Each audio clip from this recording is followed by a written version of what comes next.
नमस्कार, प्रणाम, राधे राधे।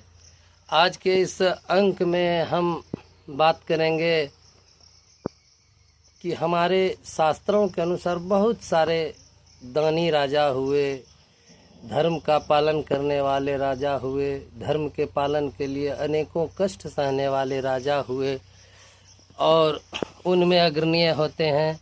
जैसे दानियों में अंगराज कर्ण, उसके बाद राजा हरिश्चंद्र, युधिष्ठिर, इन सब का नाम आता है।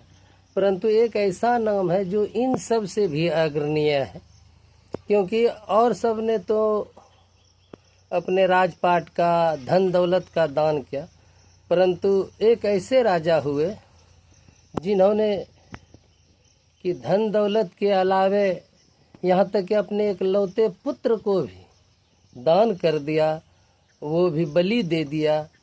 तो ऐसे ही एक राजा की कहानी आज हम आप लोगों को बताने जा रहे हैं, जो की कथा महाभारत और भागवत महापुराण में भी इसकी कथा मिलती है। क्योंकि जब जब दानियों की बात आती है, धर्म प्रेमियों की बात आती है, धर्म की रक्षा करने वालों की बात होती है, धर्म का पालन करने वालों की बात होती है, तो उसमें इनका नाम सर्वोपरि आता है। तो हम बात कर रहे हैं राजा मोरध्वज की। राजा मोरध्वज एक न्याय प्रिय और धर्म पालन करने वाले राजा थे और इनकी प्रजा इनसे बहुत अत्यधिक खुश थी। तो इसका अनुमान इसी बात से लगाया जा सकता है कि इनके यहाँ जितने भी ब्राह्मण हो या उनके प्रजा हो, कोई भी आता था वह इनके यहाँ खाली हाथ नहीं जाता था। तो ये कथा उस जगह से प्रारंभ होती है कि महाभारत का युद्ध समाप्त हो चुका था और धर्मराज युधिष्ठिर ने राजसूय यज्ञ करके अपने यश चारों ओर फैला दिया था और माधव के संग अर्थात भगवान श्री कृष्ण के संग रहकर अर्जुन के मन में यह अहंकार जन्म ले चुका था कि वो सर्वश्रेष्ठ भक्त हैं भगवान के, क्योंकि भगवान ने उनका रथ चलाया, उनके सारथी बनकर महाभारत के युद्ध में उनका साथ दिया। तो इसी लेकर उनके मन में यह अहंकार हो गया था और उन्होंने एक दिन भगवान श्री कृष्ण से कहा, हे माधव, इस संसार में तो आपका भक्तों में मैं ही सर्वोपरि होऊंगा, क्योंकि जितना आप मेरे साथ रहे, मुझे अपना सखा मानते हैं और आपने महाभारत के इस युद्ध में हमारे सारथी बनकर जो हमारा सम्मान बढ़ाया, तो इससे मुझे लगता है कि मैं ही सबसे बड़ा आपका भक्त हूँ। तो इस पर भगवान मधुसूदन मुरली मनोहर गिरधारी मुस्कुराते हुए कहते हैं, नहीं अर्जुन, ऐसी बात नहीं है।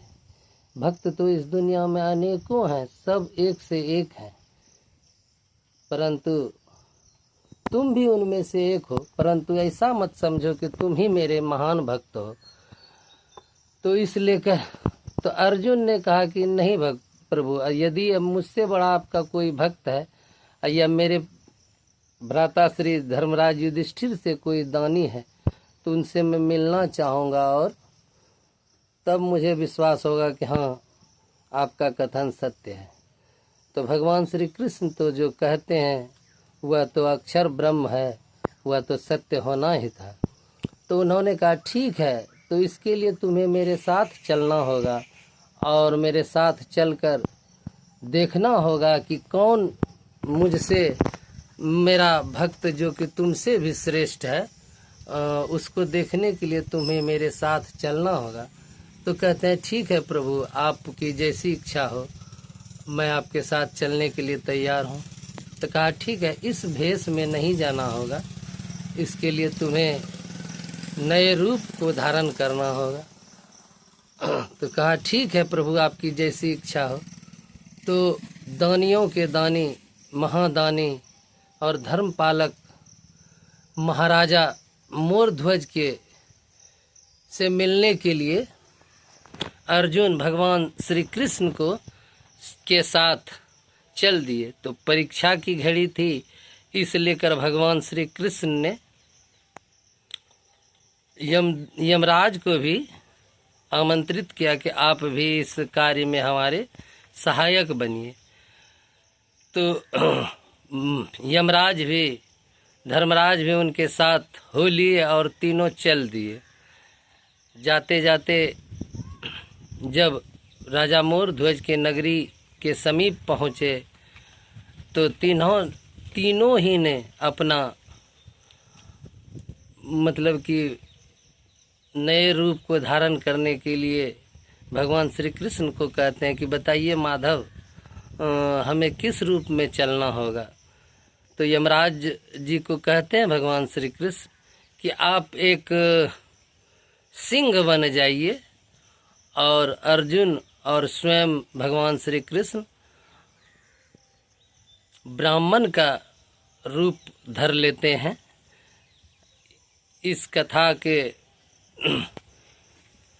को आज पहले अंक में यहीं पर विराम देते हैं।